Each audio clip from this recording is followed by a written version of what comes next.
Can you run Flail Life Staff in New World Aeternum and not feel bad about it? Because, like, no one wants to be a healer, and Focus just feels miserable, like you have no autonomy.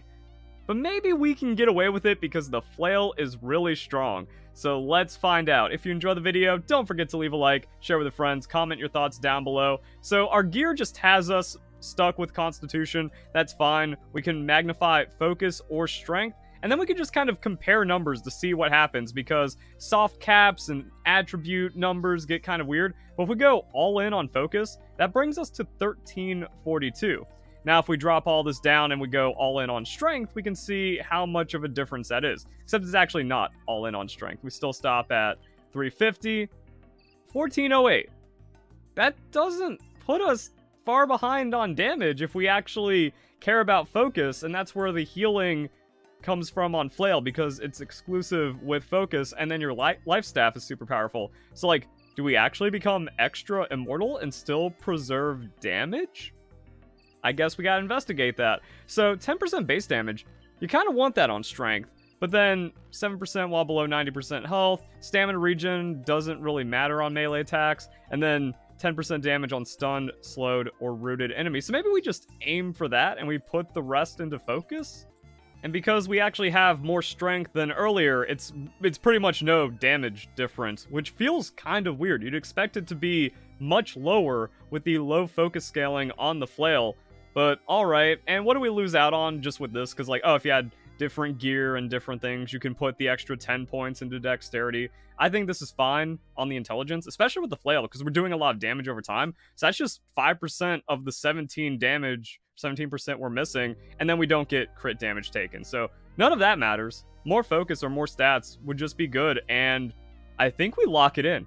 And I think we're actually just not weaker. Actually, we need to go and check out what we're doing with these weapons. So, Flail and Shield, Cleric, you do crazy damage on Smite, you get all kinds of extra effects, you have Lifesteal, you heal, if you're with someone else, you heal, if you're alone, you just do more damage and you're taking care of yourself, then you take less damage, and you just combo out, and if you have Refreshing Move on your Flail, it just hurts and does really cool stuff.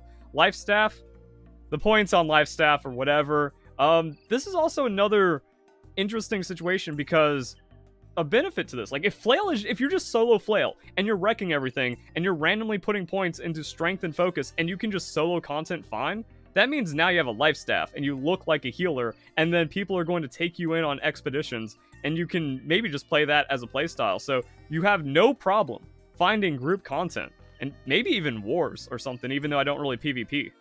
And there might be different builds for that, because Splash of Light I think is really nice in group content, especially when you, like, stack all the extra benefits into it. So we can look into that. The reason why I don't like it on solo play is the channel time when enemies are running at you, and it doesn't feel great. But the cast time and auto casting on, like, Beacon, Orb of Protection with that Splash and Sacred Ground, we're just doing everything good. So yeah, it's actually not really too crazy to kind of get that set up and then maybe just have like a little bit extra depending on your situation. As I say, these are guides, so it's guidance. If you're feeling different effectiveness, or you just like want to experiment, 'cause you're like, oh, let me try Splash of Light now that I got my friends online. Oh, Splash of Light is really cool. Don't need Orb anymore, or whatever. Then you're still fine to do that. And that's where Purifying Breeze comes in play. Heal for 30% weapon damage every time you remove a debuff from an ally. Perk max stacks once. Well, that actually goes into Splash of Light, because you can spec into it to remove debuffs. One debuff when it heals an ally. So you go here, and then you're just proccing your Refreshing Breeze.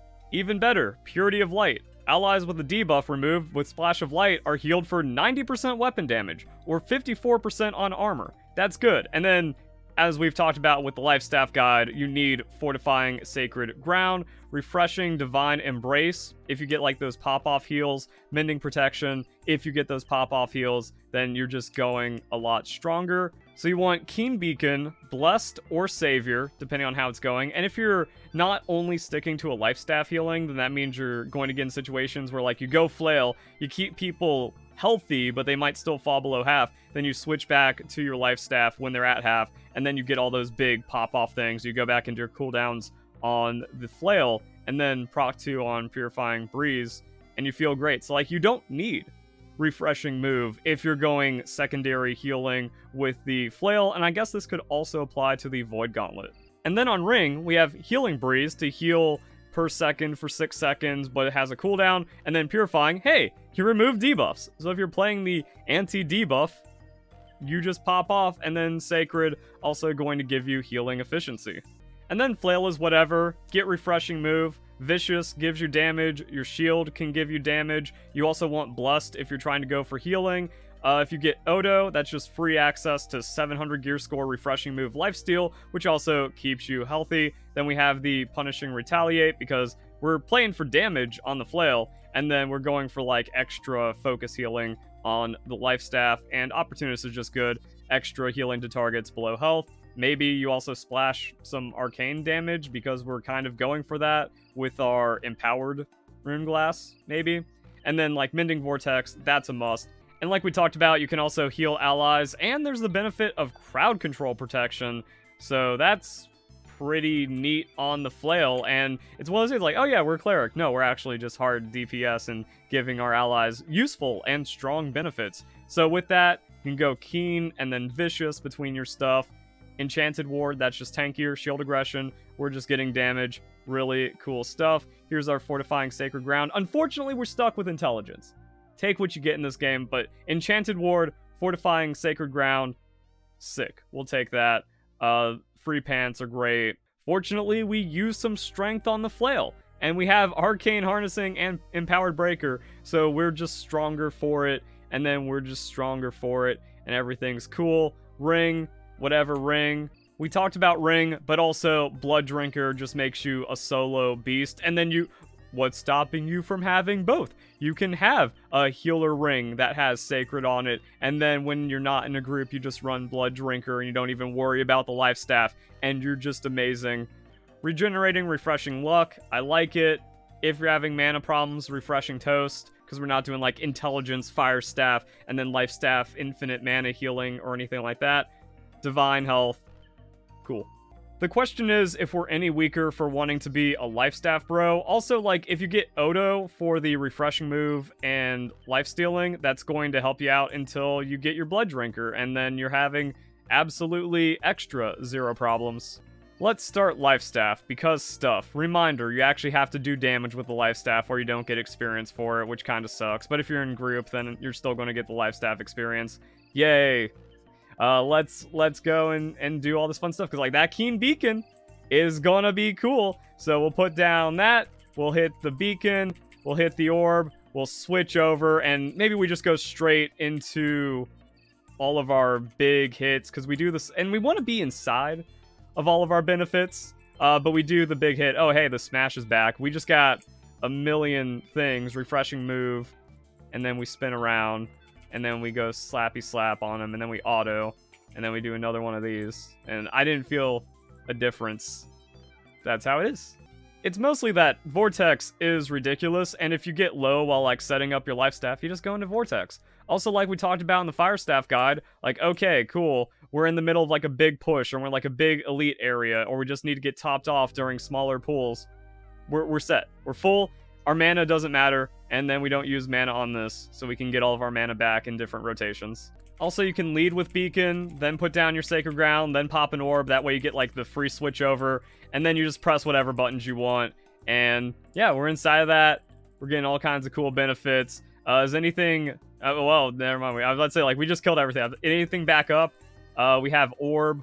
We don't have Refreshing Moves, so you actually don't really need to worry about coming back into this. And then...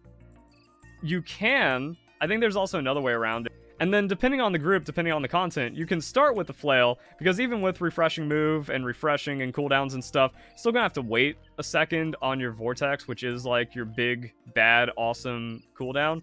So then that's when like you can do this mostly to help your team. It's like you don't need to be topped off when you're playing the Flail or solo Flail or something. And yeah, we can like do all these smashes, we can get all that stuff down.